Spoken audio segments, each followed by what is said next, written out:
Hi everyone, welcome to BRICS Briefs. At Think BRICS, we try to cover the topics that are the most relevant and topical that concern the BRICS nations. But BRICS and its origins are not just about those countries and those that wish to join that alliance. It is something more than a popular acronym or a general term to describe a different international cooperation. A chronology of facts, of events, and of people are not history. History, in my own words, is the entire context of individuals and groups' intentions and actions over short and long periods that create a continuing effect. We can consider the causes and the effects and learn from them and act on them. We will be covering several topics related to the very important potential of the 2024 US elections within the context of the BRICS brand. Sanctions, mutual respect among nations, anthropogenic climate change, outer space, the American system of manufacturing protectionism versus Anglo-Dutch Malthusianism, war against Russia, independent central banking versus sovereign national banking, a new Bretton Woods system. Today we have a returning special guest all the way from the USA, Mr. William Wertz. Will is a renowned author, executive, political figure, translator, and scholar. Since 1971, he has been part of Lyndon LaRouche's political movement. Between 1976 to 1984, Will ran twice for the US Senate. Last year, Will published a book, Beware the British East India Company, towards an alliance between the USA, Russia, China, and India to finally defeat the British Empire. All right. Welcome, Will. Hi, Clive. It's nice to be with you again. Great to be with you. Thank you very much for your time to come on. And Thank you. this is definitely a very, we asked you offline, would you come and, when it comes to the US elections, it's a very important topic. And you said yes. And so here you are. That's awesome. Thank you very much. All right. Look, as far as time goes, I just want to make sure the audience knows we're just going to keep on going. Okay. This is a very important topic. Will is going to try and be concise, but he's not going to leave anything out. This is very important, and we do want to show this to you. We've prepared. Will is prepared, so we hope you enjoy this episode and hope you learn something from it. So we'll probably I should give you a little bit of a floor for the brief if you want to say something and why we are sort of addressing this. If you want to, why is Think BRICS covering US elections? Well, I think that the U.S. elections are a watershed in human history, definitely in the history of the United States, because the choice facing the U.S. and, by extension, the rest of the world is a choice between the American system of political economy with respect for national sovereignty, commitment to economic development, versus the Anglo-Dutch imperial system, which everyone throughout the world rightly criticizes and wants to replace, including many in the United States of America. And I think this is this is a key aspect of the BRICS, why the BRICS has been formed and why it is expanding. And what I want to present to you is that this choice between these two systems is actually a choice that between the candidacy of Donald J. Trump and the candidacy of Kamala Harris. And the areas that you mentioned are the ones that we'll be able to discuss. People are not, sometimes when people hear the word American, they associate it with the idea of American chauvinism. My thesis is that the United States of America fought against the British Empire, fought against the British East India Company, which oppressed both China and India, among other nations throughout the entire world. And that the American system was a system of economy which was developed by Alexander Hamilton, Frederick List, Henry C. Carey, Lincoln, McKinley, and Franklin Roosevelt. It has not always been in place in the United States. It's not in place now. But the idea is to bring that system back. It's a system which has been very influential in other countries throughout history, including Russia, including China, including India. And it's I want to just quote from Henry C. Carey, the advisor to Lincoln, to give you an idea of what's at stake. He wrote Okay. in a book called The Harmony of Interests, which was presented to the Tsar of Russia by Lincoln's ambassador back in the 1860s. And what he wrote in the book, Harmony of Interest, was two systems are before the world. One looks to the continuance of that bastard freedom of trade, which denies the principle of protection. The other, by extending the area of legitimate free trade by the establishment of perfect protection. One looks to the underworking of the Hindu and sinking the rest of the world to his level. The other to raising the standard of man throughout the world to our level. One looks to pauperism, ignorance, depopulation, and barbarism. The other to increasing wealth, comfort, intelligence, combination of action, and civilization. One looks to universal war, the other towards universal peace. One is the English system. The other we may be proud to call the American system, for it is the only one ever devised, the tendency of which was that of elevating while equalizing the condition of man throughout the world. Such is the true mission of the people of these United States. And it's certainly my view that that mission has to be restored in the United States, that it can be, and that in terms of the U.S. elections, which are just a few weeks away now, Donald J. Trump is the best opportunity to restore that American system. Okay. Yep. Good. I like it. Nice takeoff. Let's. And I'll just actually, just to respond to your brief there. I'm not again, and I've said this a few times in the latest podcast. I'm not a journalist, and I say this because I can put forward my opinion. Usually, in journalists, they try to be neutral, etc. I'm not a journalist, so I'm going to say what I think. So, just wanted to put that out there. So, our first topic is sanctions. Obviously, this is a very popular narrative, right, with the sanctions. How will the use of sanctions be affected by the results of the U.S. election? Well, I think that the best opportunity to remove sanctions is with the election of Donald J. Trump. Trump recently has argued, and I'll just give you a quote. He said, "So what we're doing with sanctions is forcing everyone away from us. So I don't love sanctions." And he basically makes the argument that the coercive sanctions that have been imposed upon Russia and other nations by the Biden-Harris administration is the primary cause for the current move towards de-dollarization, which he considers to be, if that were to go forward, that it would be the worst defeat that the United States has suffered in almost 200 years. And I would like to just quote from President Putin of Russia on this subject, because Putin makes the point that de-dollarization was never the intention of the Russians.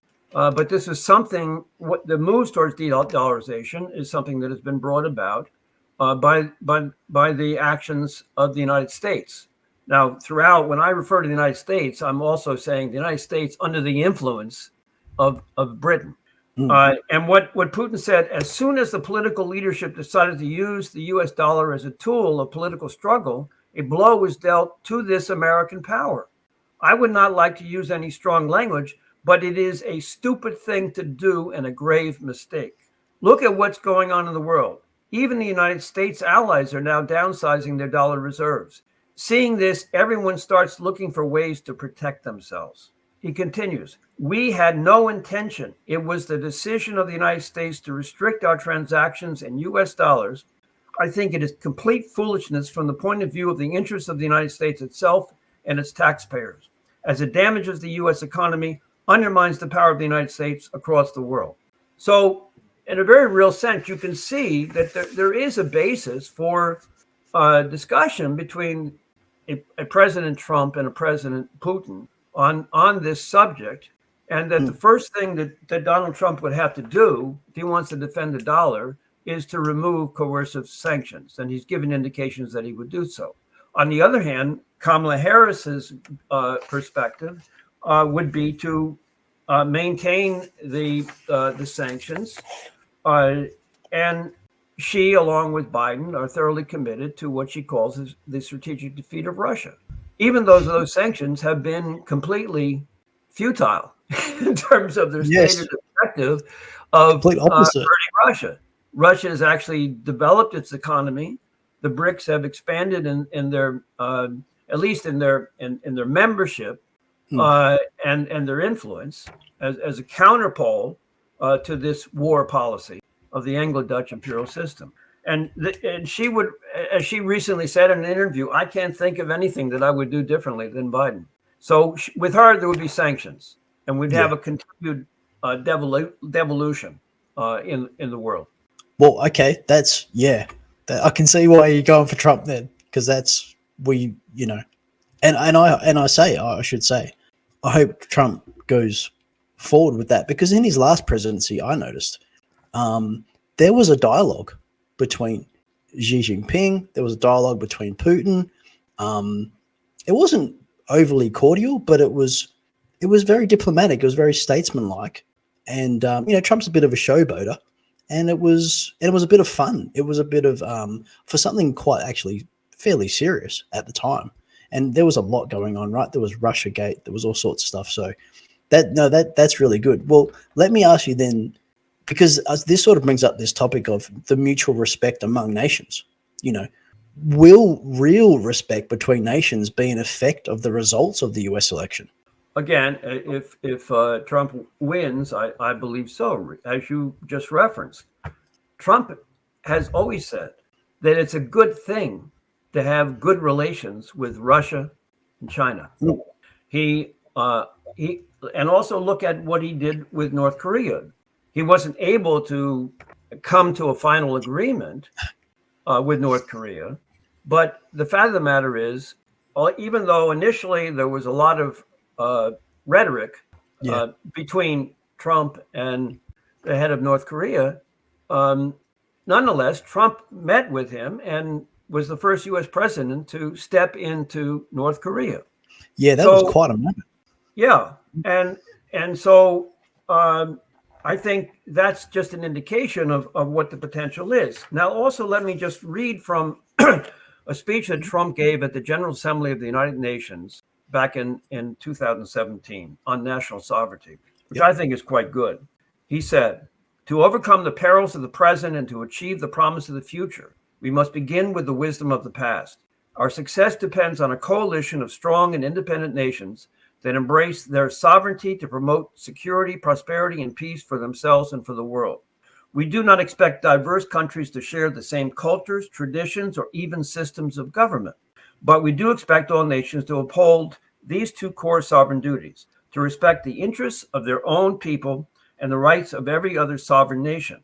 This is the beautiful vision of this institution," that is the United Nations, referring to the charter, and also earlier than that, you had the Atlantic Charter, which had the same conception.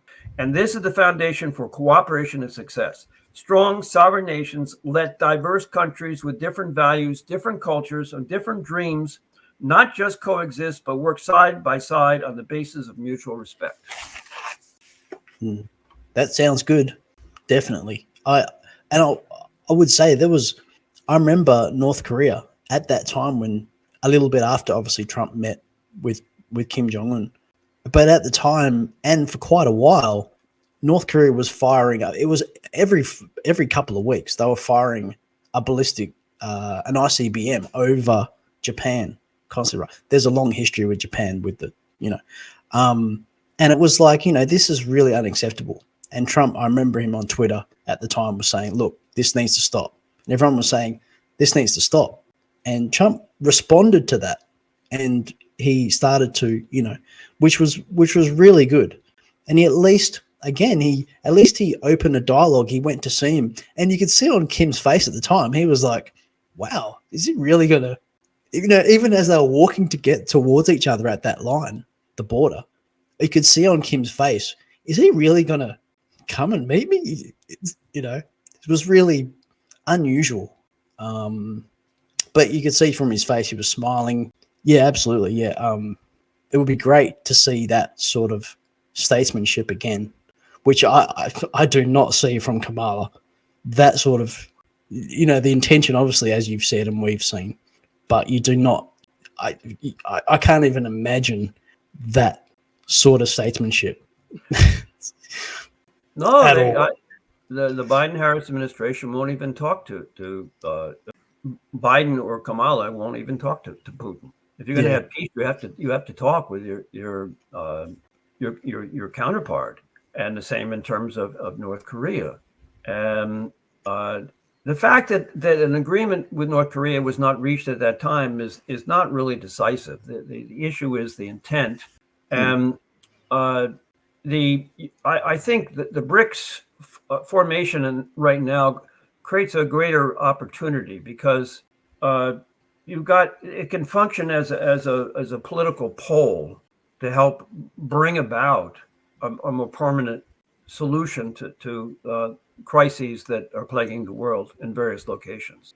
And obviously, the problem here is, how does another country know that if they sign an agreement that it's going to be lasting, given the volatility of the United States at this point in history? And the only way you can do that is if Trump actually wins the election, is able to overcome all of the attacks on him as somehow working with Russia, and you've basically got to have a situation where other nations in the world are willing to come to an agreement which is beneficial throughout the world, but an agreement with the United States of America, which involves the United States in the solution, and that's the critical factor right now. And in that context, individual crises, including on the Korean Peninsula, can be solved.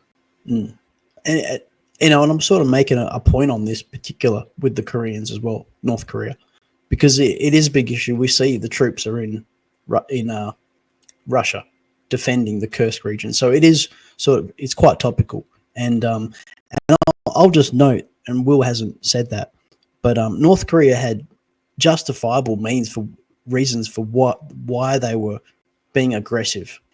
So I think, and you may be able to expand a little bit, Will, without going too long, is the growing season in North Korea for growing food. It would what the enemies would do was they would harass the military around North Korea while they were trying to do their planting during that season, and so they couldn't do the planting and then have enough food. And this happened every year, every season, right? So and that's just one of the things, right? Aside from the sanctions and stuff. So, there's a lot more to that story, and I encourage the audience to do your research. So anyway, I'll go on, because this is a very important topic, and I know yourself, when I've spoken to you offline, Will, a little bit, anthropogenic climate change. So we're talking about climate change caused by humans. Right. So right. Yes, which you've been very strong, and I totally agree. So, and this is your chance to lay out what you within the context of the US election, but this is very important. So my question is, can the US election results actually move us off this decade-long worldwide fraud and covert genocide known as anthropogenic climate change? Yes, I mean the basic point being that climate change occurs, but the primary reason for climate change is solar activity within our galaxy, and more generally cosmic influences on the planet Earth. So this has been the case throughout the history of the planet Earth and the universe. We have had, even before industrialization, we had very hot periods on the planet Earth. We've also had ice ages on the planet Earth before industrialization. So the basic point being that is not to deny that there's climate change, but to identify what the actual cause of it is. And it is not primarily human industrial activity, which is the source of climate change. Carbon dioxide, for instance, is very important for vegetation. It's not a poison which we have to eliminate. So, but unfortunately, this has been adopted as a prevailing opinion, and of course, those scientists who agree with it are the ones who receive financial subsidies for their work. And those who do not agree with it are not as fortunate. They're not on the good side of those pushing this policy. Now, what are the implications of the idea that climate change is caused by human industrial activity? Well, the solution that's proposed is reduce manufacturing, to reduce industrialization, the very things that are necessary for people throughout the world, particularly in the underdeveloped sector of the world, where there's mass poverty, where there's famine, and there's all of the consequences of Anglo-Dutch and French imperial rule throughout approximately 200 years. Now, and what you need is capital-intensive, high energy flux density forms of industry and energy production in order to raise the standard of living of the world, particularly in the underdeveloped sector. The developed nation should be exporting capital goods to develop the underdeveloped sector. But the further consequence of this ideology of anthropogenic climate change is that the developed nations are reducing their capacity in terms of industrial activity, manufacturing, and so forth, to play a decisive role in developing the rest of the world. So instead of exporting capital goods to develop the rest of the world, what's being demanded under this theory is that the developed nations reduce their industrialization and their so-called carbon footprint, and that they contribute to climate change funds through the UN to send those funds for solar panels and windmills in underdeveloped nations, which is not what they need. So this ideology has got to be rejected. Now, in terms of the choice between Trump and Harris on this issue, Trump withdrew the United States from the Paris Climate Change Treaty. This was, I believe, in virtually when he came into office. It wasn't long. It took a while to go into effect, but that occurred. When Biden and Harris came into office, they rejoined the Paris Treaty. Harris has been in the forefront of climate change. They've even created in the United States what's called an American Climate Corps to push green ideology and employ young people for that purpose. There's an article about that. This is the part of this idea of the U.S. sending money to fight climate control, and then you also have this. Yes, you have it right there. Why the industrial sector is attracting young people with this climate corps. This is not. They try to wrap this in the idea of Roosevelt's New Deal, but this is a Green New Deal. It has nothing to do with what Roosevelt did. He never pushed green ideology. He developed manufacturing and infrastructure, and also nuclear energy.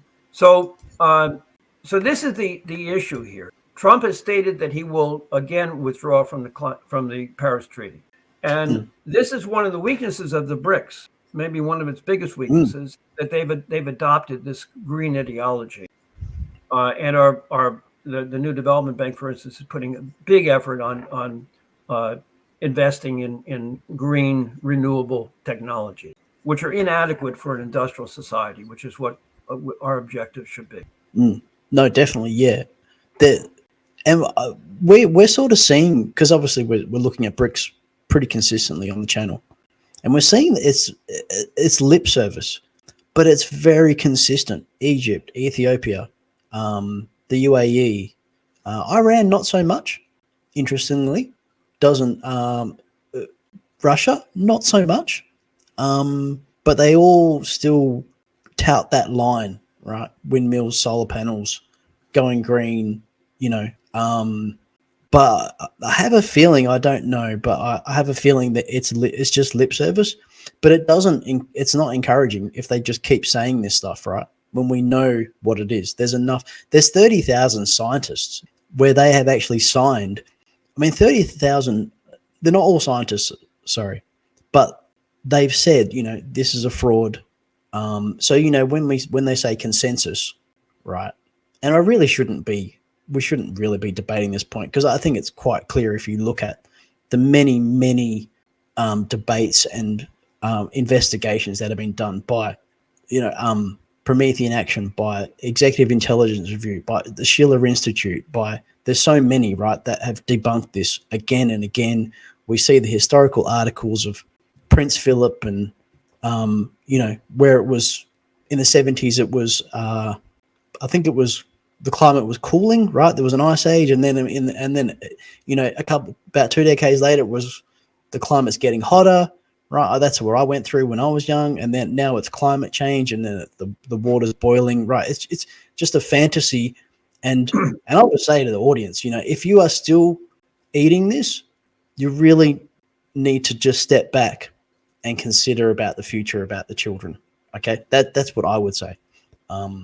If there's something further you want to say on this subject, please, go ahead, Will. No, I agree. I think it is the case that all of the BRICS nations, with the exception of Iran, are participants in the Paris Climate Treaty. They are. Now, and of course, China is a big exporter of solar panels. I see that India is planning to export solar panels to the United States. And other nations within the BRICS, including, I think, South Africa and Brazil, are perhaps more advocates of green ideology than Russia or China. And there is an element of lip service in all of this, because of course Russia is developing nuclear fission plants. They're obviously have a perspective on utilizing fossil fuels for an extended period into the future in terms of natural gas and so forth. And China as well is working on does develop coal fire plants and fission, and all of these nations, as well as the United States, are working on fusion development. So it's just that it's a failed ideology. It's an Anglo-Dutch ideology based upon the theories of Thomas Malthus, which advocate effectively population reduction. This is what Prince Philip and Prince Bernhard of the Netherlands have always advocated through the World Wildlife Fund. And John Maynard Keynes, who was part of the Malthusian Society in England and the Eugenics Society in England, this is what they've advocated. There's some like Schellenhuber from Germany, who's been awarded a medal as a commander of the British Empire. He says that the carrying capacity of the world is just 1 billion people. So what are they going to do with the other 6 billion people? It's a genocidal policy. So it's a policy that just has to be rejected. It's no better than the flat Earth ideas which prevailed over hundreds of years in an earlier period, or the idea that the Earth is the center of the universe, which prevailed against all scientific knowledge. So good point. We shouldn't have this ideology. It should be rejected. Trump is the best chance for doing that. And perhaps other nations will follow suit if they see that the United States adheres to that policy. Yeah, I think they might. And I just want to say, because I am sensitive to this, and pollution, chronic pollution, is an issue that we need to deal with. But that is not the same subject, and it should not be confused. And pollution absolutely needs to, and if we have the technology, we apply that technology, say with fusion power, with fission power, with modular reactors, there's no need for burning dirty coal in places like India and China, which have major pollution issues, right? So we're not insensitive to those facts, but genocide is going way too far. So just to make sure we're absolutely clear here, But okay, let's move on then to something that's a subject that's actually very optimistic: outer space exploration, and not necessarily exploration in itself, but outer space as a point of. So my question is, this essential driver of outer space exploration is being engaged by many BRICS nations, including the USA. We see Musk, Iran, India, and China, for example, and they're leaping. With the elite's drive back into permanent feudalism, will the result of US elections affect this impulse? I think very much so. And you have to, I don't know whether people realize this, but the US space program, after we succeeded in going to the moon, was taken down. It just, that's why we haven't been back to the moon since Kennedy projected that we should go there, and we did, in terms of manned mission. Now, in the 1960s, the British Tavistock Institute actually argued against the space program because they said that it was encouraging American optimism. There you go, right? Which they saw as antagonistic to their control over the rest of the world. No, technology, science, this causes optimism that we can master the laws of the universe. There was a German space scientist, Croft Erika, who after World War II came to the United States and was very instrumental in the U.S. space program. And he developed a concept of what he called the extraterrestrial imperative. That is, it is an imperative for man, not just to remain on the Earth, but to explore and to colonize the rest of the universe. This is something which Elon Musk certainly represents today in terms of a certain kind of optimism. I don't know whether you saw the pictures of the capture of a booster as it descended back from having launched a satellite.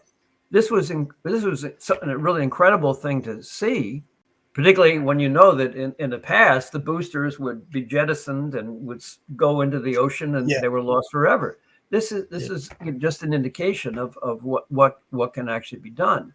But if you look at it, Kamala Harris, she was. Let me just get this. She was actually chair of the National Space Council during the Biden administration's 4 years in office. Oh, really? And over that period of time, there were only 3 public meetings. There is one sentence in the Democratic Party platform referring to space. So they pay lip service to the issue. They say under that is Biden's leadership, will continue supporting NASA and America's presence on the International Space Station, even though, of course, the United States was for a long while not able to to go back and forth from Earth to the space station, and was relying on Russian technology to do so.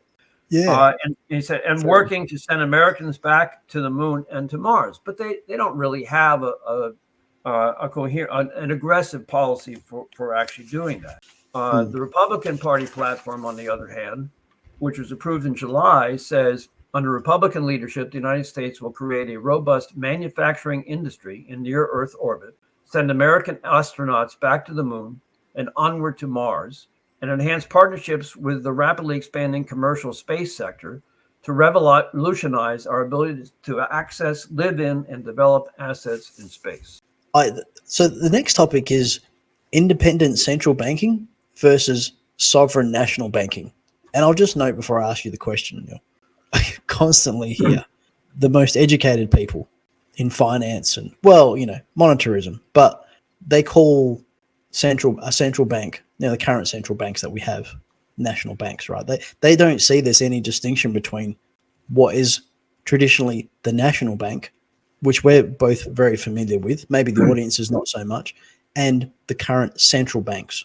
So I just wanted to say there is a difference, okay? So Will's, obviously I'm not the expert, I'm asking Will, but I just want to make that distinct point. So considering that the private central banking system is an irreplaceable function of the global criminal financial empire. How can the results of the US election change this parasitical system? What you have to understand is that the current central banks, such as the U.S. Federal Reserve, the European Central Bank, the Bank of England, are all modeled on the original Bank of England, which was created in 1690, 2 years after William of Orange took over the throne of Great Britain.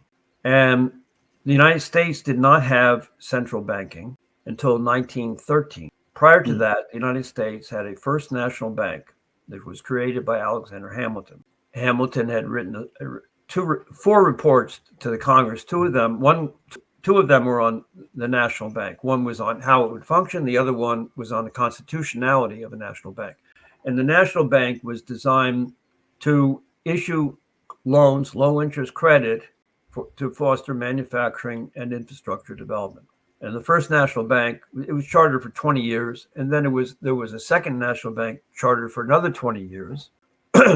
And the first national bank gave out more loans than any other bank in the United States. It does not eliminate private banking. It actually works in coordination with them. However, Andrew Jackson, and this is one of the things about President Trump's understanding of the American system or potential weakness there. Andrew Jackson vetoed the chartering of the Second National Bank. President Trump, unfortunately, refers to Andrew Jackson as a representative of the American system, which he's not, for that very fact. Under Lincoln, so we didn't have any national bank again after nearly 40 years of being in existence. Lincoln, during the Civil War, created a greenback system in which the government, the Treasury, issued greenbacks, i.e. dollars, to fund manufacturing necessary for the war effort. But then what happened is in 1913, the Federal Reserve was created. The Federal Reserve, they say it's independent, which means that the nation doesn't have sovereign control over its finances. That's what that means. The Federal Reserve, all it does is it lowers and raises interest rates, and it has a goal for employment rate, and it sort of manipulates interest rates to achieve that. It does not extend any credit for manufacturing or infrastructure, none whatsoever. It's not in its mandate, and otherwise it bails out bankrupt banks. Like it did in 2008. Yeah. So it serves a private banking cartel, and it maintains its independence from any national sovereignty control. Now, where this comes up is, or I'll give you one other example. During 1930s, Roosevelt created the Reconstruction Finance Corporation, which bypassed the Federal Reserve but didn't replace it. And that institution extended credit for manufacturing infrastructure throughout the United States, and the Export-Import Bank was a part of the Reconstruction Finance Corporation, and it extended credit for developments like the Pan American Highway and the Burma Highway, and they extended credit to American companies, for instance, so they could build the equipment necessary to build those roads, that sort of thing. So. The United States does not have a national banking system now, but we used to, and that was a source of the United States' ability to develop as an industrial nation. So, what I'm proposing is that every nation should have a national bank as opposed to a central, modeled on the Bank of England. The Bank of International Settlements in the BIS in Switzerland was conceived of as a bank of central banks. And Roosevelt, at the Bretton Woods conference, got a resolution passed to liquidate that bank because they were collaborating with the Nazis. But that decision was reversed after Roosevelt died. Tony Blair gave a speech in 1999 in Chicago, in which he put forward the concept of limited sovereignty. In other words, he wanted to limit national sovereignty. And he called for central banks. So the British policy has always been central banking, where you have institutions which are out of the control of the people, out of control of the government, and run by a private cartel of banks, and they don't extend credit for real production. So Kamala Harris recently made a statement in which she defends the independence of the Federal Reserve. That's what she will do. Trump has not yet come out for national banking, to my knowledge, but what he said is that that the presidency should be in a position where they can at least have some influence over Federal Reserve policy, and that's what caused the big hubbub where Kamala Harris insisted upon the independence of the Federal Reserve. But the Federal Reserve has destroyed the U.S. economy. Paul Volcker led the whole globalization outsourcing of manufacturing jobs effort, which basically hollowed out the American manufacturing sector. And it was Alan Greenspan, head of the Fed, who called for the rescinding of Glass-Steagall, which was a 1930s piece of legislation, which basically said that the government would protect banks which are involved in productive investment, but not those involved, not investment companies like Bear Stearns and Merrill Lynch or the AIG insurance company, all of which were either bailed out or reorganized by the Federal Reserve in 2008. So, so what we're basically saying is that we have to return to national banking, and as part of the Bretton Woods system, every nation should have national banking. Trump has not gone that far so far, and that's one of the areas where one would hope to educate him and also mobilize the general citizenry to fight for such a perspective. Yeah, yeah. Well, actually, I should make a couple of points here, and maybe if you want to have a sip of your drink, because we're going a little bit long, so that's probably why you got a dry throat. Probably the first point is the question for the audience is this: ask yourself, do you want a private murderous cartel controlling your money in your country, or do you want the government that you elect? As that the issues that has. Think about that. And the second point is, just want to clarify, and correct me if I'm wrong, but I think it's important to make this distinction because I don't think people understand. When we talk about credit, credit is for something into the future. So if you're an accountant, I'm doing this for the accountants out there too. If you say, we're going to extend credit for a highway, then the highway is an asset and you have that on your books. You have the debt, which is not a debt, it's a credit. And then on the other side of your accountant books is the actual highway as an asset, right? So if you say we're going to extend credit for a brothel, right, which is, or for finance, for traders to speculate with and lose, or, then you don't have an asset, right? So that's not credit. That's just, I'm giving an example, but this is the nature of it. So for all the accountants out there, you can understand that when we say credit, we're not talking about debt. We're talking about actually creating something of value intentionally by the government for the general welfare of that nation or that state or that council area. So that's the difference. So just make that distinction there. I think that's important because unfortunately, I'm sort of doing what you just said. Actually, Will, is like, well, the public needs to be educated on what actually this is because we don't have that system. Well, I'll just give you another example. Kennedy put forward, I think it was a tax incentive to the steel industry. I mean, in other words, if you invest in productive areas of the economy like steel, you get a tax break. And it comes down to the notion of what's productive. Because what you're like the distinction between a highway and a brothel. Somebody like John Maynard Keynes argues that it doesn't have to be a productive investment as long as it's increasing consumption. Shocking. So there's there's no distinction there, no knowledge of what productive means. Productive also is not green ideology. Productive is an investment which is going to increase the mental capacity of the population in the future to make further advances in the economy, which is something like the space program does, or like investing in fission and fusion energy. and so forth. But in the so credit is you're absolutely right. I mean, the basic credit, does it produce something? If it produces something, and workers are employed in skilled labor to produce that product, then among other things, you're increasing your tax revenue base without increasing your taxes. So it actually ends up being paid back. For instance, I mean, one of the proposals that Lyndon LaRouche makes is that the government would extend credit. It would be administered through a private bank, and the bank, if it would make the judgment, does this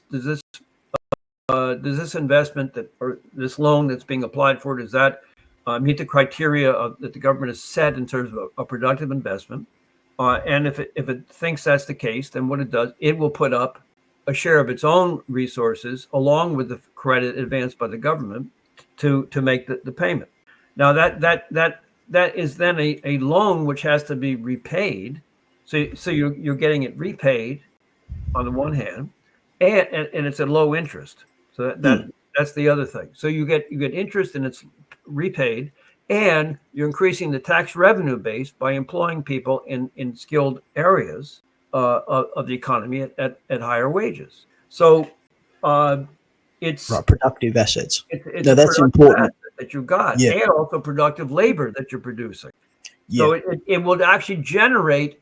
Lyndon LaRouche's view was, if you take this approach, not only will you not create a deficit, but you will actually be able to retire the existing debt in the economy.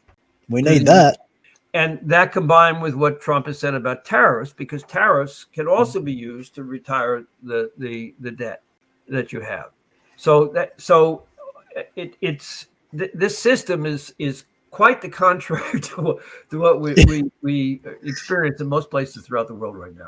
Yeah, no, and we've only talked about a little bit, and obviously Will is an expert, and I would say his books, the articles and things you've written over the many years, Will, have a look at them, and you will see, explain more, and yeah, of course you could get in contact with Will too and hassle him, but this sort of leads on to the last topic, which is a new Bretton Woods system. So there's which you did mention a few times actually so far, but depending on the results of the US election, and despite it, we have a concerted effort by the BRICS and over 30 other nations to remove themselves from the current financial crime scene. Why do you propose a new Bretton Woods system, Will? Well, first of all, I respect the efforts that the BRICS nations are engaged in. As I indicated, their efforts have been accelerated by the insane coercive sanctions policy of the United States. Also, it has to be recognized that the current what's left of the original Bretton Woods system not only doesn't function, but it's destructive. I'm talking about the World Bank, the IMF, the World Trade Organization. For instance, the IMF is well known for imposing austerity conditions as a precondition for new loans to developing nations. But in most cases, so they basically want you to cut social services, cut. And then the loan that they give you, it doesn't actually go to the country. It goes to pay a previously contracted loan because the country's in debt. So you don't Really? so the IMF loan doesn't go. It's going to refinance an old loan which you have not been able to repay. And that old loan, that's what IMF loans are. Oh, wow. That's how that works. Now, the original Bretton Woods concept was that any loans or credit extended could not be used to repay previously existing loans. The credit had to go at low interest into productive projects. That was the original Bretton Woods concept. Right. And that, of course, has been turned on its head by the current World Bank and IMF policies. And the World Bank doesn't really invest in productive areas in developing sector nations. they have something that they advocate, which is called appropriate technologies, which would be solar powers, windmills, and so forth. Things that are appropriate to an underdeveloped nation, as opposed to things which will transform those underdeveloped nations into developed nations, so that there's prosperity among all.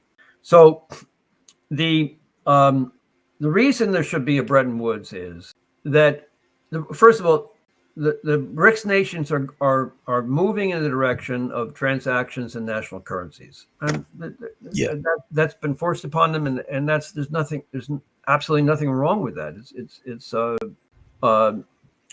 It's something that's desirable. However, they are still operating within this IMF World Bank world, and the BRICS summit in South Africa actually just called for better representation in the ruling bodies of the IMF and the World Bank.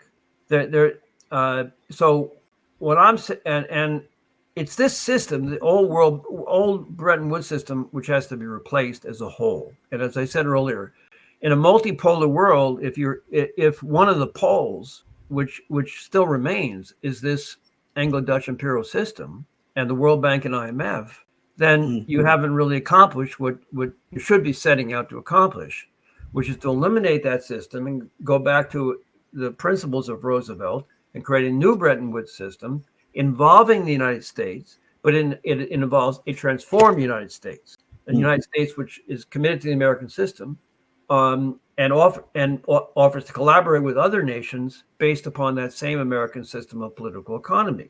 Now, the American system of political economy is not foreign to Russia, India, and China. I'll give you a few examples. I mentioned earlier, Lincoln's ambassador to Russia during the Civil War, it was Cassius Marcellus Clay, brought a copy of Henry C. Carey's Harmony of Interest and gave it to the Tsar. Friedrich List, who wrote a book called National System of Political Economy, his work was translated into Chinese back in the 1920s and retranslated, I think, in about 1961. So the Chinese are quite familiar with that. Sun Yat-sen, in particular, was very much influenced by the American system of political economy. In India, they were looking for an alternative to the British system, which they experienced firsthand, and they turned to List and Hamilton and Carey. And for instance, Friedrich List's work, National System of Political Economy, was published by Count Witte at the turn of at the end of the 1800s, beginning of the 1900s. He was the finance minister of Russia. So all of these nations have a direct experience and exposure to the actual American system of political economy, and adopted it to one degree or another as they were able to. And so what I'm saying is we need to replace this genocidal system. Whatever you say about President Mubarak of Egypt, there was one thing that he said, which I thought was extraordinary. He said that 500 million people were killed by IMF policies in the world, and that's true through these austerity policies. That's what they did. They enforced austerity upon underdeveloped nations in order for them to refinance their old loans, which was a debt collection operation. That's what the IMF did. So we need that. That's mass genocide, far beyond anything that anybody's ever experienced. Yeah, absolutely. So what I'm saying is we need to replace that system. We don't so much need a multipolar world in which the Anglo-Dutch imperial system remains as a pole within a broader system. We need a system which is a community of principle among a family of sovereign nation states throughout the world, and a system based upon national banking for each nation, so they're sovereign. Your sovereignty is not violated by some central bank or by IMF and World Bank or the World Trade Organization, and you need a collaboration to fund economic development. The BRICS are attempting to do that in many respects. but it's not on the scale that's actually required and could be accomplished with a new Bretton Woods system. And so what I'm saying is, if President Trump wants to defend the dollar, if he's willing to avoid reject coercive sanctions, this could become with the BRICS could exercise their growing political power to insist upon the initiation of a new Bretton Woods system, eliminating the old Bretton Woods system institutions of the IMF and the World Bank. They could use their power to actually force that to come into existence in a cooperative way. And this would be in the benefit of the United States to go back to the American system, and it would be in the benefit of all humanity, and it would be part of a general proposal for peace. And I think that's the potential we have right now. Am I certain that will occur? No, but that's something that I'm committed to working on, and I think others should work on as well. Yeah, no, absolutely. I think that's actually my last question.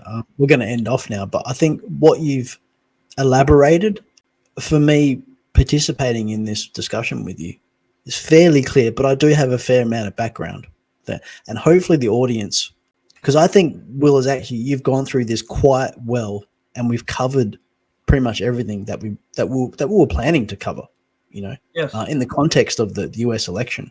And obviously Trump is going to be on your card. And just I noticed you've got your pin there. Yes. Voted. I've already voted. Yeah, participate in the political process. The citizens have to participate in the political process, big or small, little, tiny, but you need to participate. So I just want to point that out too, Will. But I think hopefully we've been successful. But I would encourage your audience, please give some feedback in the comments below and say, was Will clear? Do you have questions? And what I'll do is I'll forward them to Will, or Will can have a look at the video and maybe you could answer them. Have this dialogue, right? People have questions, they disagree. I'm sure there'll be plenty of people who disagree. Sure. That's part of life. It is, right? Because it's education. The only question is, if we have disagreements, we don't have to kill each other. Yes, that's the important thing. Yeah, it is, absolutely. You can have a dialogue in which perhaps you come to agreement, perhaps not, but you're still fellow human beings. Yeah, exactly. Right. Yes. Yeah, and we've got to keep that. So we've gone way over. The producer's not here, the director's not here. That's why I've gone way over. But no, actually, this is a very important subject. And before we were on it, I did say it to Will. I said usually we go for an hour, but all these topics within the context of the US election and how important it really is, I think it's very important that we've covered it all. And if you don't stick around, maybe watch this show, maybe watch half and then watch the next half. But please, I think we've covered a lot of very important topics, again, in the context of the US election. But all these topics are entirely relevant to BRICS, entirely. So maybe, Will, if you have any closing comments, and then I'll end off. Thank you. I would just express my gratitude to you, Clive, to Think BRICS, for the opportunity to excuse me, share these ideas. And I think that's our responsibility as human beings and citizens of our respective nations and citizens of the world, to be engaged for the promotion of the good for all of humanity. And so it's important to entertain ideas, to be able to entertain ideas. In the United States, there's a major effort to eliminate the First Amendment, freedom of expression. Excuse me. And of course, big tech working with government has already engaged in massive censorship. And I see that Matt Taibbi has just exposed that there's an effort on the part of the British Labour Party to kill Twitter X, because they're very upset about Elon Musk having brought X out of the realm of censorship. So I know Great Britain, as you pointed out last time we spoke, Clive, doesn't have a constitution. Yep. But the idea of freedom of expression, of assembly, and freedom of religion, these are important concepts. And the only way that mankind has ever advanced is through the exchange of ideas and the demand that if you develop an idea, that it needs to be confirmed as truthful. And so this is just a responsibility of all human beings to try to contribute to the exchange of ideas that can better humanity. So again, I thank you very much for your efforts and for having me on. Oh, sure. Anytime. And, we should do this again, something else or more, deeper, but we should. So, yeah, awesome. Thank you very much, Will. All right, we'll end it off and I'll do my send off and thanks. Thank you. All right, that was Will Wertz there. If you've enjoyed this episode and wish to join the conversation, as I said before, you can comment below. Please ask your questions, feedback. Please like and share this episode. Even if you don't like it, share it. Say if you don't like it, share it and say, I don't like this. That's fine with us. Don't forget, you can follow us on our Substack and other social media platforms, especially our Telegram channel, for daily news on BRICS, all linked below. Stay curious, stay connected, stay optimistic, and let's keep exploring together. So long. Okay. All right. I think we did all right, Will. I think it was long, but... Yeah, it was long. Yeah. But, we covered it all. But it's... Unfortunately, you can't... I don't think you can do things like this. Maybe we could make them shorter, like, we could have 4 and we do another one. We can do that too. That's an option. But things like this really require time and examples and, it's just how it is. So hopefully people will watch it if they don't. But I think they will. I think they'll be interested. We have a very large American audience too. Canadian and Australian. Oh, so what's the audience? What's your estimate of your the composition of your audience? So you're saying American, Canadian, Australian? Yeah, English based. So you get UK, America, Canada, New Zealand, Australia. So that's your major English countries. And then there's Singapore, which that's pretty typical for Singapore. But most of the people are actually over 45. And so they're mature audiences. They're wanting to be up to date, to learn, to participate the dialogue. So yeah, that's so the audience is not silly, and they're in the Gen X to boomer generations. So but we're trying to capture more younger people, but that's not easy because they've sort of rejected us, frankly. And that's something we have to work on, I think. So but you can view our channel. You'll be able to view this video. You can see the comments, and feel free to comment on that. I saw them on the last one. I didn't respond at that time because I wasn't really sure, what I should do. But I can even go back to that one and answer comments if it's helpful. I think people would like that, because I think that would probably be a first where the guest answers comments on the video they appeared on. That would be different. So I'd be willing to do that. That'd be great. Maybe that would help spark interest. But no, definitely. Thanks, Will. I think we covered what we want. If you want to do something else, feel free to propose it. It's totally fine. I'd love to do something more.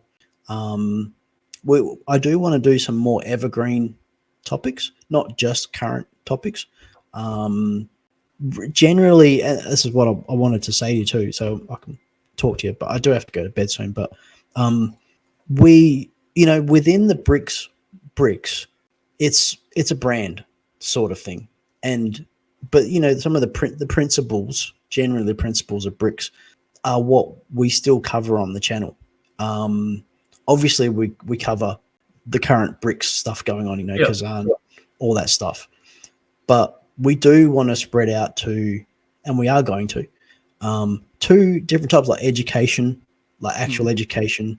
And there's a lot of issues in that because education is going digitalized and standardized, and they're going like the British standards system and stuff. So there's a lot of issues with that. As some of the BRICS countries who are underdeveloped bring up their education standards to facilitate that, and they have to. If they're going to develop, they have to do that. So it's an important topic, and development in general, economic development, which we don't really cover. We cover the monetarism of it, which is lacking, right? So that's a particular thing we could tackle. Sure. And not necessarily you, maybe someone else from Promethean Action. Sure. Then there's the outer space topic, right? That's obviously BRICS. You could connect that in any way you want because China and India are going, they're going great. So yeah, there's quite a lot we could do, and we want to have experts on, and the more we showcase the guys from Promethean Action, the more they'll be known as figures in the public, and that will bring them to Promethean Action, and then they listen to what you guys are saying at Promethean Action. So it's definitely a positive thing. It's not a huge channel though; it's like 42,000, so it's not a lot of people, but it's still substantial. Yeah, it's still one avenue to get out to the public. Yeah. So, yeah. Okay. Well, I better go. There's a new. Oh yeah.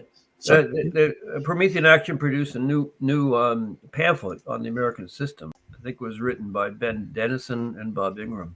Not only is under Trump, will the United States have a much more aggressive space program, particularly given the alliance between Elon Musk and Donald J. Trump, which we've now seen. But I think there's also a great potential for collaboration among the nations of the world in the area of space exploration, colonization. The Chinese have already gone to the far side of the moon. There are plans by India, China, Russia, and the United States to establish bases on the moon. And so I think, as in the area of fusion power, there's if we can get an alliance between the United States, Russia, China, and India as sort of the initiating group, but not limited to them, we have a great potential for world peace and prosperity, including on the frontiers of science and space exploration. And I think that is the perspective that we have before us with the Donald J. Trump presidency. I was young when this was very much a part of the culture, and it inspired me to do electronics. Astronaut and the density of the engineering and the feats. I've read the NASA systems handbook, which is a very thick handbook, and it goes into how NASA. But it is very optimistic, and it's definitely something that all the countries could get behind together, and it would be like a common thing to do together. But one thing I remember is that America, the people, were so inspired by that. Yeah. Obviously, at any nation who creates something and has a mission like that, it's very inspiring for the nation. But it was something that you guys made and you did yourself, and Russia was very, very proud of what they did too, and they still are. But that's what I noticed, and that would be great for America if it was inspired in that direction, rather than sort of always bogged down and being the bad guy. And that would be a great change, a marvelous change, and I think people would really respond to it too. People would be able to get past the bitterness, because it is bitter, to just be frank. And that's my person. I'm just going to say what it is, and I think we can. I think we can actually talk about this relatively right. It's not easy, and I think as an American, how America is viewed, and it's only been getting worse. And this is a sort of thing that could change that and show people that no, USA is genuinely really interested in coming back from being the bully, from being the murderer, right? Not the people, but actually, and the people too. Look, again, right? It's like when we say, it's not the British people that we're talking about. Well, we're not, but the British people were also employed to do those things, and they did those things. So let's be honest too, and say how it actually is, and that needs to stop, right? We really be honest and take responsibility. And I'll just say, I'm in Australia, right? It's the same. We're an arm of the British Empire. So don't get me wrong. I know where I am. Anyway, I'm sort of just going on a bit, but I want the audience to understand. We see this. We know what we're doing, and it's not okay. So, but this is the sort of thing that many years that the world has basically been under an Anglo-Dutch imperial system, going back to the period of the Glorious Revolution when William of Orange took over the throne of England in 1688, and then in 1763 when the British consolidated their empire in India. The United States, China, India, and Russia have all been targeted by the British East India Company. The famous Boston Tea Party was against the British East India Company in the United States. And of course, India was taken over by the British East India Company and forced to grow opium to send to China. And China was forced to consume opium in order that the British East India Company could then bring tea back to Great Britain and try to sell it elsewhere as part of their worldwide imperial system. So the theme of the book is that the British East India Company and the British Empire, which it led to, is the common enemy of all humanity. That is the source of the imperial system, which has affected all of humanity over the last 200 years. And so the proposal is that the United States, Russia, China, and India work together to finally defeat this British Empire. And the book presents a proposal for doing that through the creation of a new Bretton Woods system, which would be committed to the policies that Franklin Roosevelt wanted to see happen after World War II, but Churchill and Truman aborted. They moved the world in a different direction with the Iron Curtain speech of Churchill and more. So the book not only presents the history of this, but it also and the difference between the American system and the Anglo-Dutch imperial system, and but it also presents a solution. Yeah, that we so need it's that. available on Amazon in paperback, also in electronic version, Kindle. There's a audio version. So I certainly would very much appreciate it if you would read it and consider the proposals made in the book.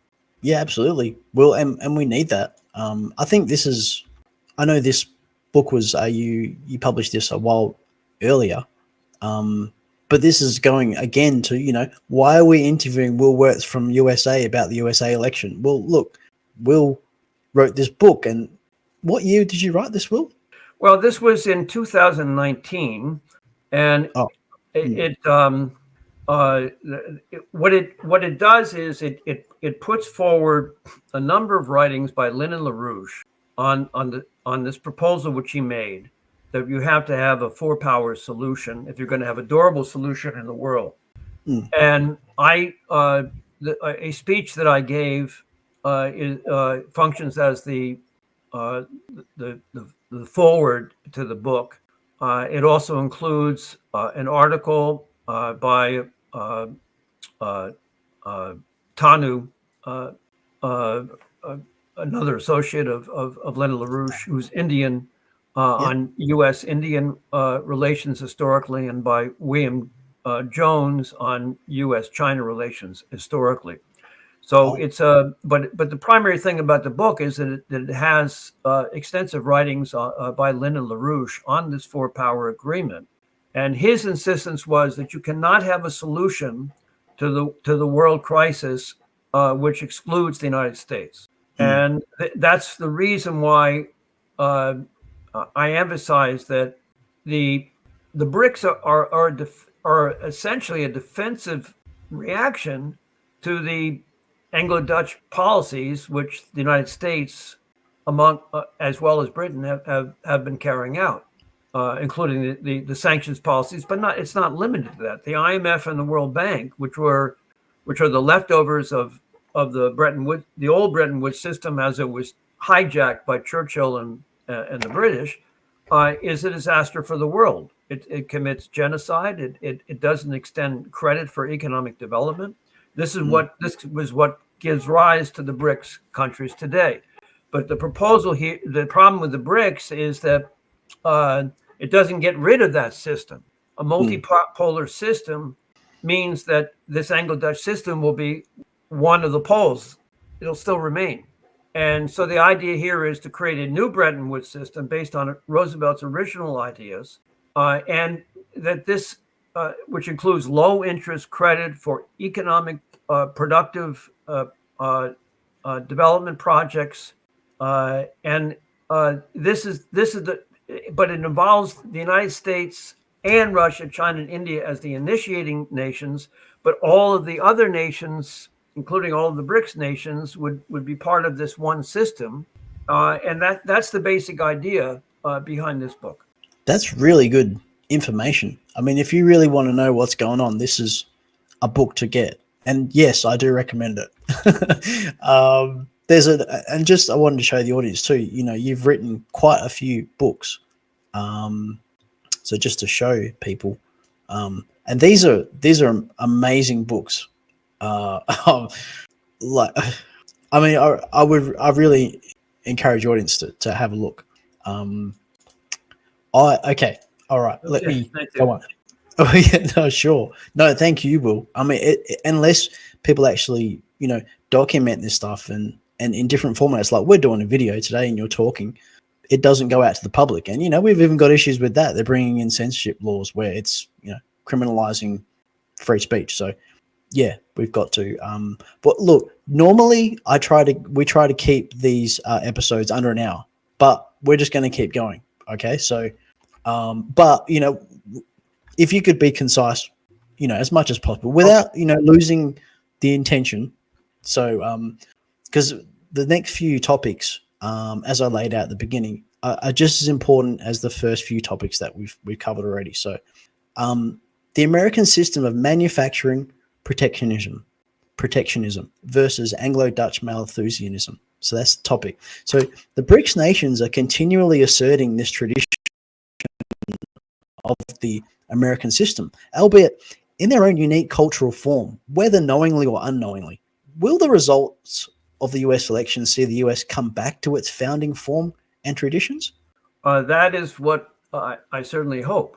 And the unique thing about Donald J. Trump is that he has called explicitly for a return to the American system of political economy, Mm, citing Hamilton, citing Lincoln, McKinley, those individuals in particular. Let me just there were three speeches he gave in 2017 after being elected the first time. The first mm, was in Michigan. And what he said is as follows: Our great presidents from Washington to Jefferson to Jackson to Lincoln all understood that a great nation must protect its manufacturing, must protect itself from the outside. We must embrace a new economic model. Let's call it the American model. And 5 days later in Kentucky, he said, Our first Republican president, Abraham Lincoln, was born right here in Kentucky. And the great 19th century American statesman Henry Clay represented Kentucky in the United States Congress. Clay believed in what he called the American system and proposed tariffs to protect American industry and finance American infrastructure. He was a fierce advocate of American manufacturing. He said very strongly, free trade, which would throw wide open our ports to foreign production without duties, while theirs remains closed to us, or he was strongly opposed to that. Clay said that trade must be fair, equal, and reciprocal. For too long, our government has abandoned the American system. And then he gave, shortly thereafter, the next day, he gave a third speech in which he cited George Washington, Hamilton, Jackson, Lincoln. They all agreed that for America to be a strong nation, it must also be a manufacturing nation. Protection and reciprocity are twin measures of American policy and go hand in hand. So the basic idea is that the American system is a system in which we had a national bank, which was created by Alexander Hamilton. It extended low interest credit for manufacturing and infrastructure.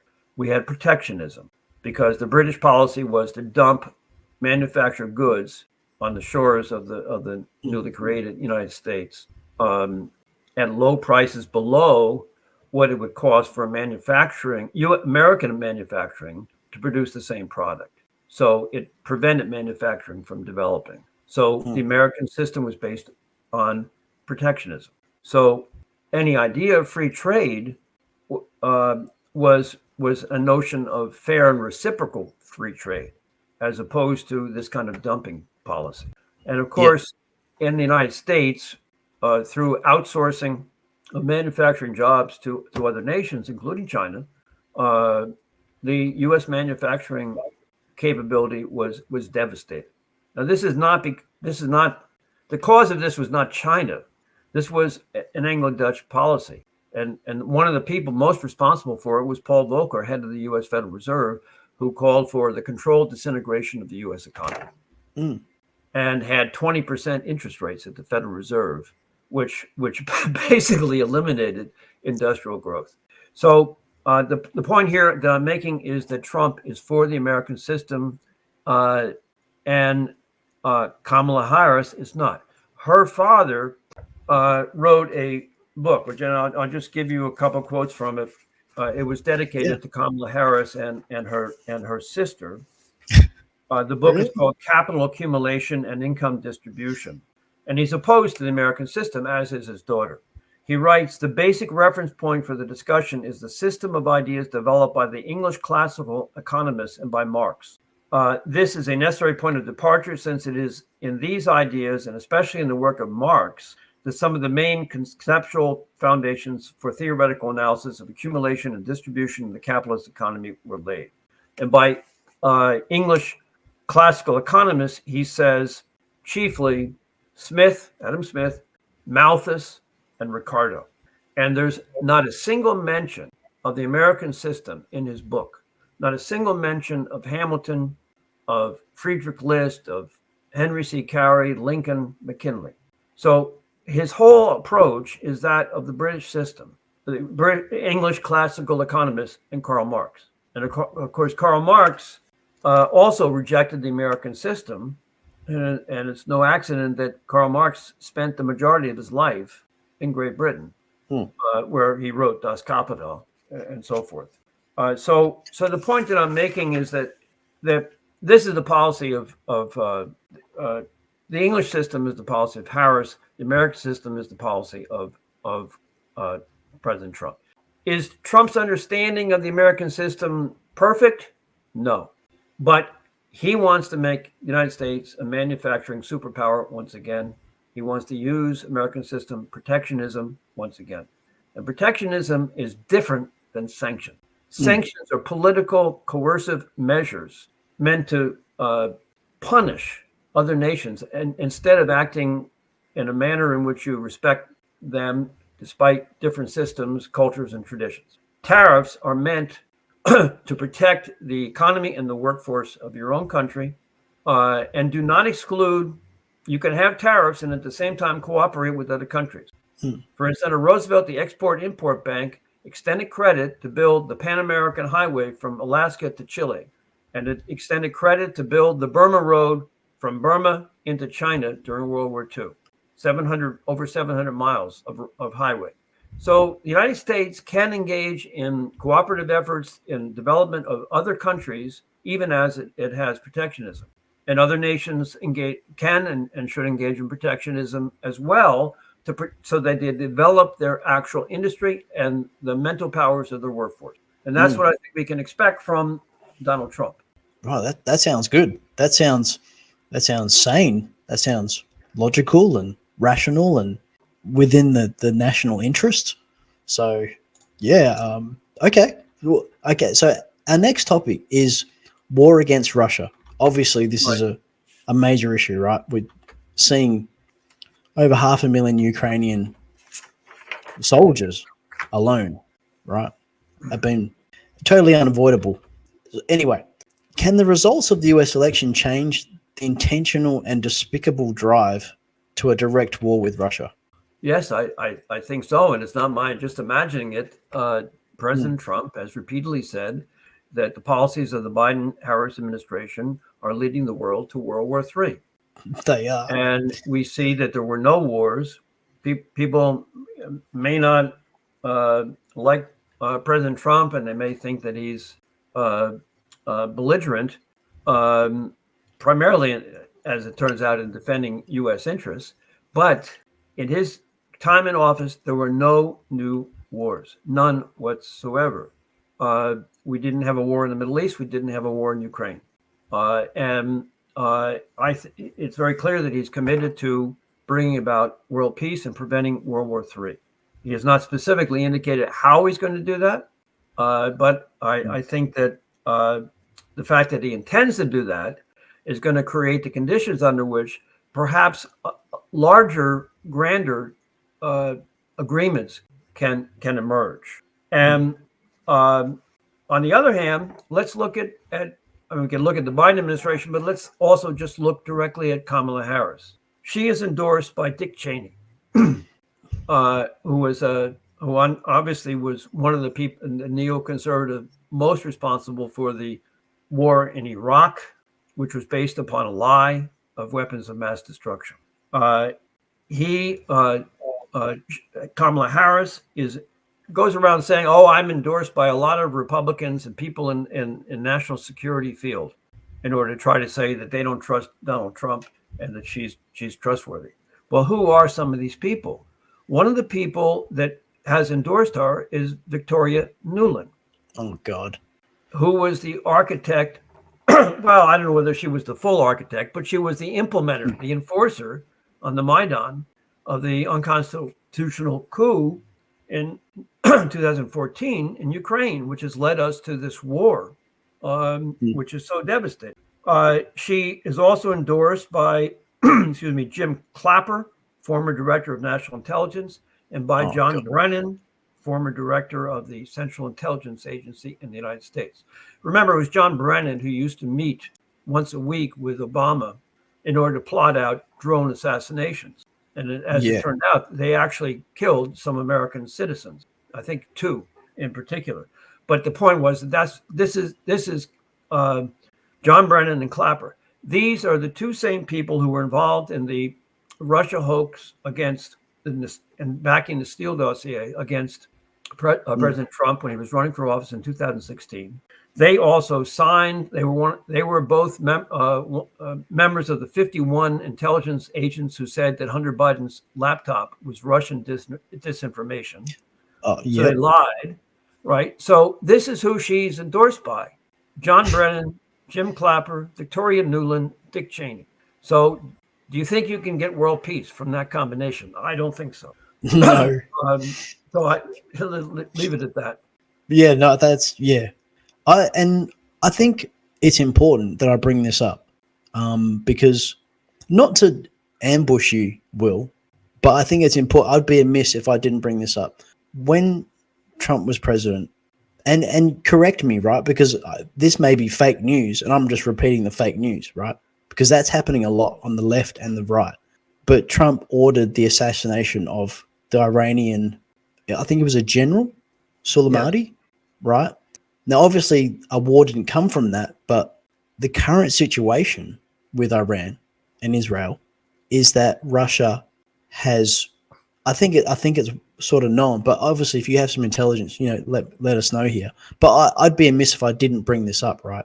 That if this thing goes with Iran, then and Trump's has a warrant for Iran has a warrant for Trump's arrest. Right. Because of that assassination, which I don't know if that's if that's legal for a president to order the assassination of someone in another country. I don't. Aside from that being moral, I don't know if that's legal or not. But on this with Russia, right? This is what we're talking about. Anyway, you see where I'm coming from. This is an issue because Russia is going to be defending Iran, and this is in the BRICS context as well. And yes, Trump didn't start a war during his last presidency. But what would you say? I'm bringing this up, right? I want to be honest with the audience. We need to talk about these things. What would you say in that context? I would say that, as I said earlier, Trump is not perfect. No, he's not. No. And unfortunately, we're in a situation where, and this also applies to his economic policies. I've gone through what he said, but also there are aspects of his economic policies which are still lacking, which includes a national banking policy. Yeah. And he has not called for a new Bretton Woods as of yet. So my standpoint is to try to shape where we're going, and Trump is the best instrument for doing that because of the positive aspects of what he has done and what he has advocated. Do I argue that therefore that everything that he has done is right? No, I don't. For instance, he did bring about the Abraham Accords in the Middle East, where you had mutual recognition between Israel and a number of Arab nations. He also put forward a two nation solution to the Israeli-Palestinian crisis. However, that particular proposal that he made, I found to be defective on particularly on the issue of the Palestinian national sovereignty, because he was bending towards Israel's need for security. So I wouldn't necessarily endorse his two-nation solution, but I would say that's something that needs to be corrected. His argument for the assassination of the Iranian general was that he was responsible for the death of many American soldiers. So through electronic explosive devices and so forth, deaths and maiming of many American soldiers. I personally don't endorse that action, but I think you sort of have to weigh it against the crimes that again, we're in an imperfect world. And my view is that what you need is to take the perspective that ended the 30 Years' War in Europe, the Treaty of Westphalia. There were crimes on all sides in that war, but what they finally resolved was a peace in which they came to an agreement that that each nation should act to the advantage of the other, and it's a principle of love, or the Greek word agape. That should be your foreign policy. What is in the interest of the other, not just in your own interest, but in the interest of the other. So, my perspective is, I look at what Biden and Kamala Harris have done, including in Iran and the war in the Middle East, and I basically say Trump is not perfect, but his intentions are in the right direction, and it's never a question about just one person. It's also a question about the citizens of all nations in the world, and how they are educated and how they mobilize to shape policy. So my view is, let's shape policy. Let's avoid. Let's create the conditions under which that kind of thing doesn't happen in the future. And the United States has a reason, within the context of a new Bretton Woods, an agreement between Russia, China, India, and the United States. The United States has a reason to look to the advantage of the other, also in respect to Iran. Yeah. No. So it's not just a black and white answer that I'm presenting. I'm saying there are imperfections in the world, including on the Iranian side. I mean, There are. just call for the death of America is, or the phrase, a death to Israel. I don't agree with that. I think Israel has a right to exist, but you have to, and Iran does, and the Palestinians do, and so you have to basically work for a solution that is based on this principle that ended 30 years of war in Europe, which was devastating. And again, there were crimes on all sides in that war. It was a religious war. So how do you do that? Well, philosophically, it's based on the idea of all men and women are created in a living image of the Creator, and we're all capable of love and creative intellect. And so we have to look for solutions and look for the human beings through which you may be able to bring about such solutions. And that's the perspective that I would put forward. Yeah, no, absolutely. And on your point of, where the citizenry needs to be engaged and saying, this is what we want, this needs to be resolved, and then suggesting, and then dialogue, and absolutely. And I totally agree, because once things happen as well, you can't go back, right? So how do you go forward? And which was what I mentioned at the start of this show, actually. What can we learn from history? History is not just a chronology of events and people. It's also where we learn from it and act. So yeah, no, your point is taken. And again, I didn't mean to ambush you, but it would be amiss if I didn't mention that. No, and of course, there have been 2 assassination attempts against Trump already. Yeah. And it should be known that there's a congressman in the United States. His name is Matt. I'm not sure actually how to pronounce his last name. It's either Getz, Matt Getz. Yeah. And he met with someone from the Homeland Security in the United States who told him that there were 5 assassination teams that they knew of that were targeting President Trump. And he said there were 3 foreign and 2 domestic. And he named the 3 foreign, and they were Ukraine, Iran, and Pakistan. Really, Ukraine? Yes, and then he didn't name the 2 domestic terrorist teams that were involved. I can't obviously vouch for the total accuracy of that, but the point is, this is the kind of world we are unfortunately living in right now. And look at all the assassinations that the Ukrainians have carried out in Russia. Yes, they've carried out assassinations. And Daria Dugin was a very overt and very. So what I'm saying is, in this is the nature of the world that we have to change. And in the U.S. elections, there's a potential to bring about a change with President Trump's reelection. I don't think there'll be a change with Kamala Harris, except for the worse, and that's really the choice facing us. Yeah, that's the choice the people of America have, right? Yeah, absolutely.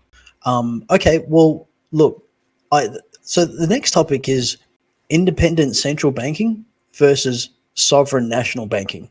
And I'll just note before I ask you the question, Neil, I constantly hear the most educated people in finance and, monetarism, but they call a central bank, the current central banks that we have, national banks, right? They don't see there's any distinction between what is traditionally the national bank, which we're both very familiar with, maybe the audience is not so much, and the current central banks. So I just wanted to say there is a difference, okay? So Will's, obviously I'm not the expert, I'm asking Will, but I just want to make that distinct point. So considering that the private central banking system is an irreplaceable function of the global criminal financial empire, how can the results of the US election change this parasitical system? What you have to understand is that the current central banks, such as the U.S. Federal Reserve, the European Central Bank, the Bank of England, are all modeled on the original Bank of England, which was created in 1690 2 years after William of Orange took over the throne of Great Britain. And the United States did not have central banking until 1913. Prior to that, the United States had a first national bank that was created by Alexander Hamilton. Hamilton had written four reports to the Congress. Two of them were on the national bank. One was on how it would function. The other one was on the constitutionality of a national bank. And the national bank was designed to issue loans, low interest credit to foster manufacturing and infrastructure development. And the first national bank, it was chartered for 20 years. And then there was a second national bank chartered for another 20 years. And the first national bank gave out more loans than any other bank in the United States. It does not eliminate private banking.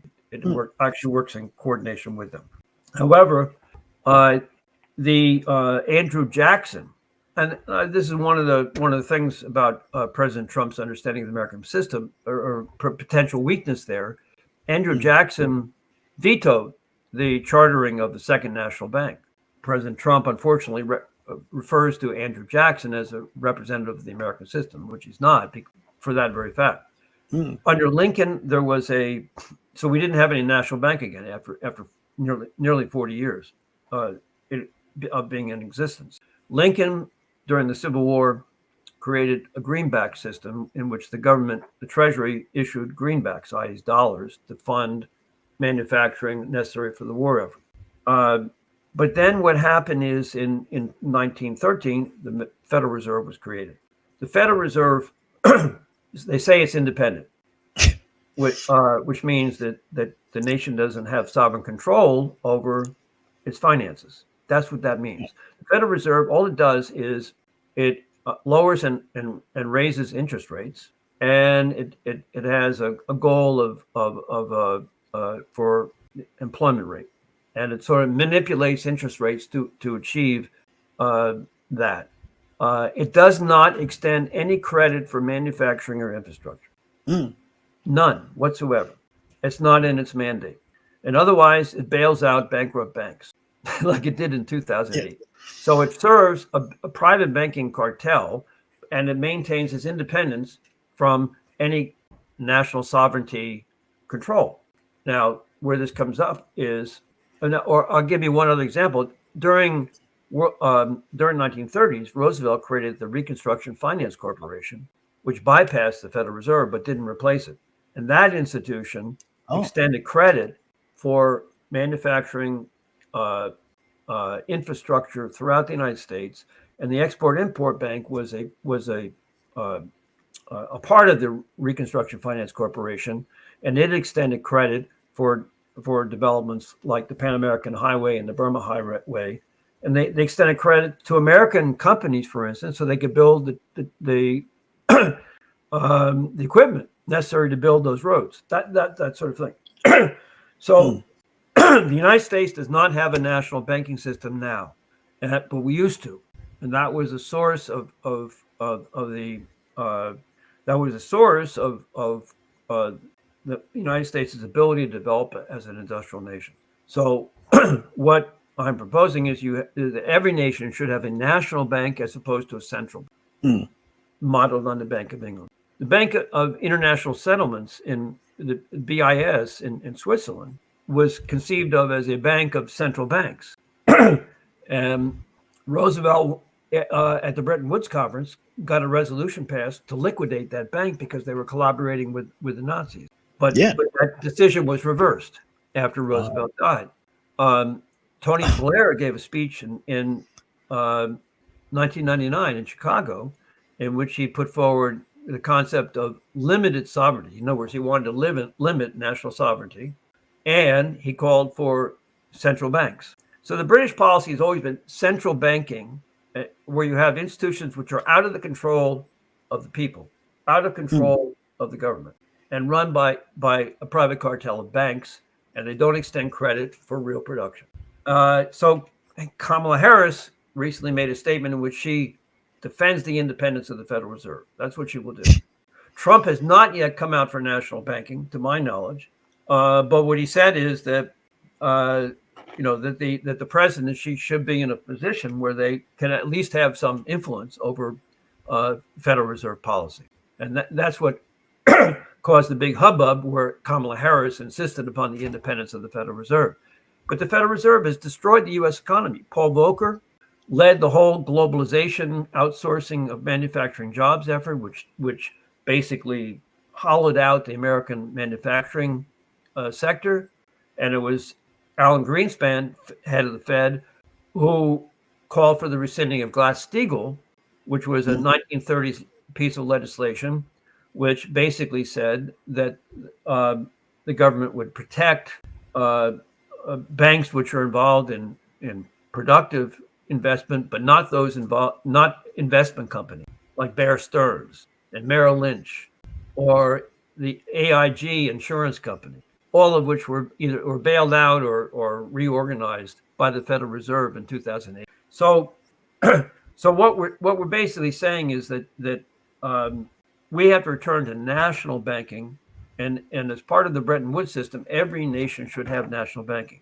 Trump has not gone that far so far, and that's one of the areas where one would hope to educate him and also mobilize the general citizenry to fight for such a perspective. Yeah. Well, actually, I should make a couple of points here, and maybe if you want to have a sip of your drink, because we're going a little bit long, so that's probably why you got a dry throat. Probably the first point is the question for the audience is this: ask yourself, do you want a private murderous cartel controlling your money in your country, or do you want the government that you elect? As that the issues that has. Think about that. And the second point is, just want to clarify, and correct me if I'm wrong, but I think it's important to make this distinction because I don't think people understand. When we talk about credit, credit is for something into the future. So if you're an accountant, I'm doing this for the accountants out there too. If you say, we're going to extend credit for a highway, then the highway is an asset and you have that on your books. You have the debt, which is not a debt, it's a credit. And then on the other side of your accountant books is the actual highway as an asset, right? So if you say we're going to extend credit for a brothel, right, which is, or for finance, for traders to speculate with and lose, or, then you don't have an asset, right? So that's not credit. That's just, I'm giving an example, but this is the nature of it. So for all the accountants out there, you can understand that when we say credit, we're not talking about debt. We're talking about actually creating something of value intentionally by the government for the general welfare of that nation or that state or that council area. So that's the difference. So just make that distinction there. I think that's important because unfortunately, I'm sort of doing what you just said. Actually, Will, is like, well, the public needs to be educated on what actually this is because we don't have that system. Well, I'll just give you another example. Kennedy put forward, I think it was a tax incentive to the steel industry. I mean, in other words, if you invest in productive areas of the economy like steel, you get a tax break. And it comes down to the notion of what's productive. Because what you like the distinction between a highway and a brothel. Somebody like John Maynard Keynes argues that it doesn't have to be a productive investment as long as it's increasing consumption. Shocking. So there's so there's no distinction there, no knowledge of what productive means. Productive also is not green ideology. Productive is an investment which is going to increase the mental capacity of the population in the future to make further advances in the economy, which is like the space program does, or like investing in fission and fusion energy and so forth. But so credit is you're absolutely right. I mean, the basic credit, does it produce something? If it produces something, and workers are employed in skilled labor to produce that product, then among other things, you're increasing your tax revenue base without increasing your taxes. So it actually ends up being paid back. For instance, I mean, one of the proposals that Lyndon LaRouche makes is that the government would extend credit. It would be administered through a private bank, and the bank, if it would make the judgment, does this investment or this loan that's being applied for, does that meet the criteria that the government has set in terms of a productive investment? And if it thinks that's the case, then what it does, it will put up a share of its own resources along with the credit advanced by the government to make the payment. Now that is then a loan which has to be repaid. So you're getting it repaid on the one hand, and it's at low interest. So that's the other thing. So you get interest and it's repaid, and you're increasing the tax revenue base by employing people in skilled areas of the economy at higher wages. So it's right, productive assets. it's No, a that's productive important. asset that you got, Yeah. and also productive labor that you're producing. Yeah. So it will actually generate. Lyndon LaRouche's view was, if you take this approach, not only will you not create a deficit, but you will actually be able to retire the existing debt in the economy. We need that. And that combined with what Trump has said about tariffs, because tariffs can also be used to retire the debt that you have. So this system is quite the contrary to what we experience in most places throughout the world right now.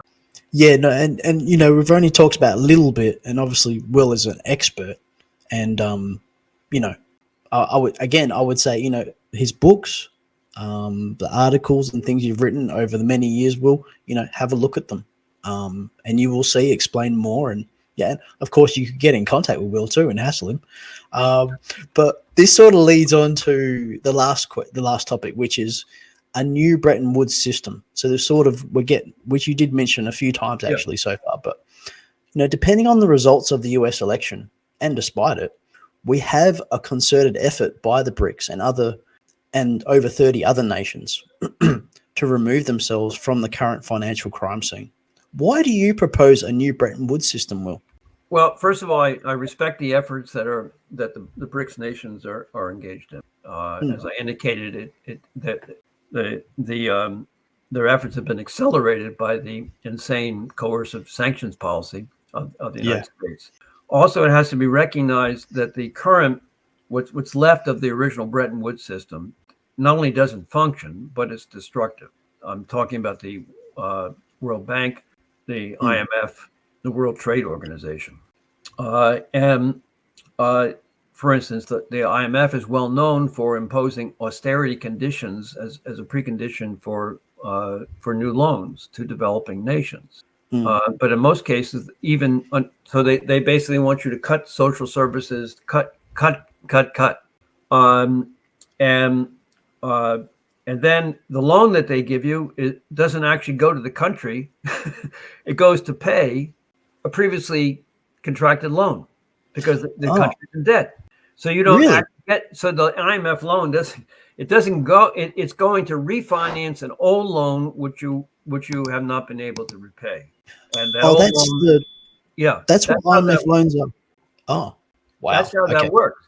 Now, the original Bretton Woods concept was that any loans or credit extended could not be used to repay previously existing loans. The credit had to go at low interest into productive projects. That was the original Bretton Woods concept.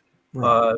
And that, of course, has been turned on its head by the current World Bank and IMF policies.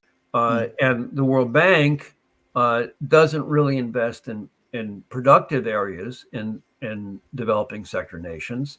They have something that they advocate, which is called appropriate technologies, which would be solar powers, windmills, and so forth. Things that are appropriate to an underdeveloped nation, as opposed to things which will transform those underdeveloped nations into developed nations, so that there's prosperity among all.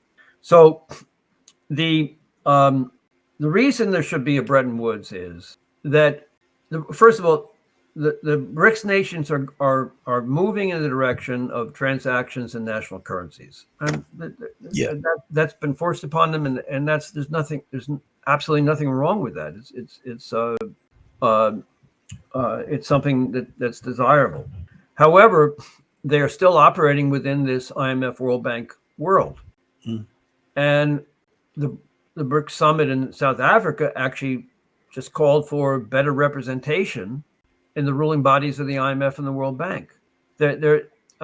So what I'm saying, and it's this system, the old Bretton Woods system, which has to be replaced as a whole. And as I said earlier, in a multipolar world, if one of the poles, which still remains, is this Anglo-Dutch imperial system and the World Bank and IMF, then you haven't really accomplished what you should be setting out to accomplish, which is to eliminate that system and go back to the principles of Roosevelt and create a new Bretton Woods system involving the United States, but it involves a transformed United States, a United States which is committed to the American system, and offers to collaborate with other nations based upon that same American system of political economy. Now, the American system of political economy is not foreign to Russia, India, and China. I'll give you a few examples. I mentioned earlier, Lincoln's ambassador to Russia during the Civil War, it was Cassius Marcellus Clay, brought a copy of Henry C. Carey's Harmony of Interest and gave it to the Tsar. Friedrich List, who wrote a book called National System of Political Economy, his work was translated into Chinese back in the 1920s and retranslated, I think, in about 1961. So the Chinese are quite familiar with that. Sun Yat-sen, in particular, was very much influenced by the American system of political economy. In India, they were looking for an alternative to the British system, which they experienced firsthand, and they turned to List and Hamilton and Carey. And for instance, Friedrich List's work, National System of Political Economy, was published by Count Witte at the end of the 1800s, beginning of the 1900s. He was the finance minister of Russia.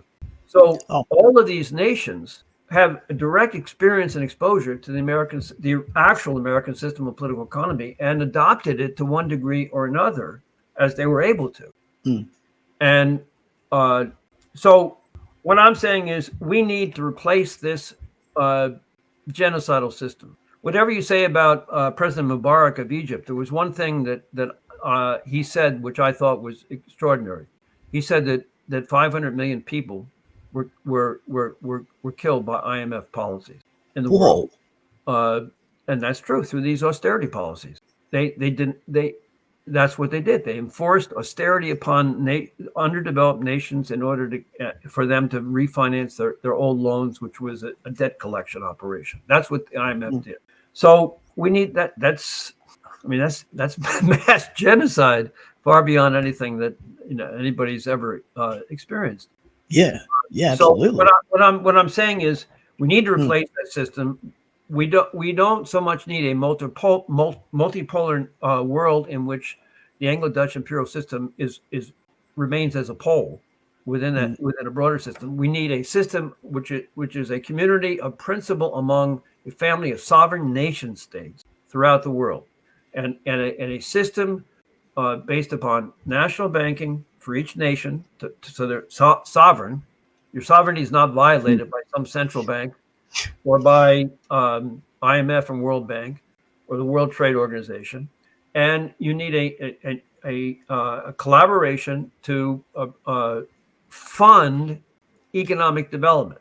The BRICS are attempting to do that in many respects, but it's not on the scale that's actually required and could be accomplished with a new Bretton Woods system.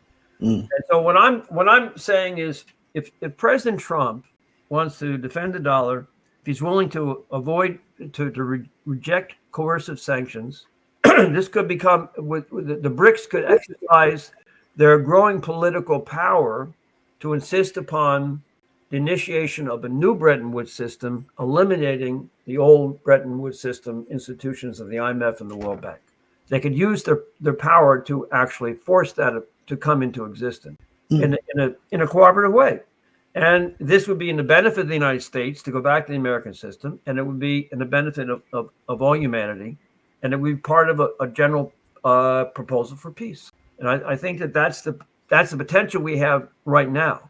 Am I certain that will occur? No, but that's something that I'm committed to working on, and I think others should work on as well. Yeah, no, absolutely. I think that's actually my last question. We're going to end off now, but I think what you've elaborated, for me, participating in this discussion with you is fairly clear, but I do have a fair amount of background there, and hopefully the audience, because I think Will is actually, you've gone through this quite well, and we've covered pretty much everything that we were planning to cover, Yes. In the context of the US election. And obviously Trump is going to be on your card. And just I noticed you've got your your pin there. Yes. Voted. So I've already voted. Yeah, participate in the political process. The citizens have to participate in the political process, big or small, little, tiny, but you need to participate.